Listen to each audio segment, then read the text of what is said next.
De l'extérieur, il n'y a pas de doute. Cet édifice est une synagogue située dans la localité de Matzliar, dans la périphérie de Tel Aviv. Une synagogue un petit peu particulière, puisqu'ici les fidèles doivent ôter leurs chaussures avant d'y pénétrer. Et à l'intérieur, c'est à s'y méprendre.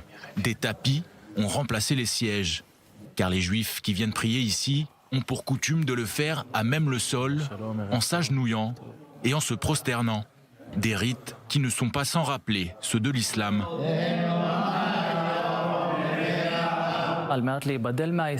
Aux alentours de 700 ans après Jésus-Christ, pour se différencier de l'islam, le judaïsme rabbinique a décidé de ne pas continuer à prier comme les musulmans et que la prière se ferait donc désormais de façon assise et plus en se prosternant. Bienvenue dans l'une des 10 communautés juives karaïtes que compte Israël, un courant du judaïsme reconnu par l'État qui s'oppose pourtant au courant rabbinique.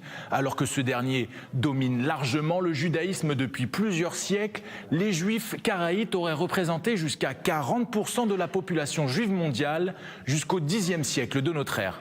C'est à partir de là qu'ils ont commencé à être considérés comme des hérétiques par les rabbins, qui ont cherché à les exclure de la communauté juive. Les juifs karaïtes ne représentent plus qu'aujourd'hui que quelques dizaines de milliers de fidèles, dont l'immense majorité se trouve ici, en Israël. Le consistoire nous rend la vie difficile. Les rabbins nous sont très hostiles jusqu'à aujourd'hui. Il s'agit d'une hostilité historique. Dans le judaïsme karaïte, les rabbins ne sont que des messagers qui interprètent la Torah au sens propre. Ils sont en fait les intermédiaires entre les fidèles et la Torah.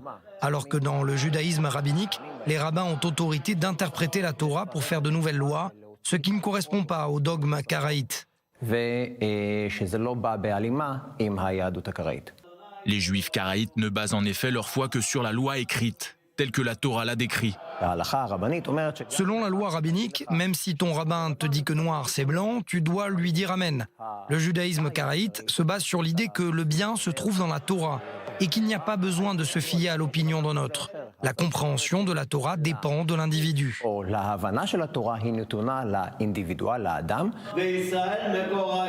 De son côté, le judaïsme rabbinique accorde davantage d'importance à la loi orale.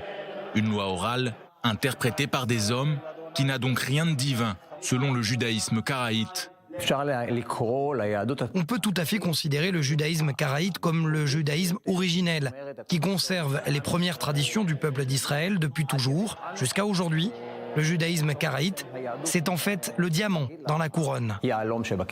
Alors que la plupart des juifs du monde entier célèbrent cette semaine Hanouka, la fête des Lumières, les juifs karaïtes n'allumeront pas de bougies cette année encore, puisque Hanouka est une fête d'institution rabbinique qui n'est mentionnée à aucun moment dans la Torah.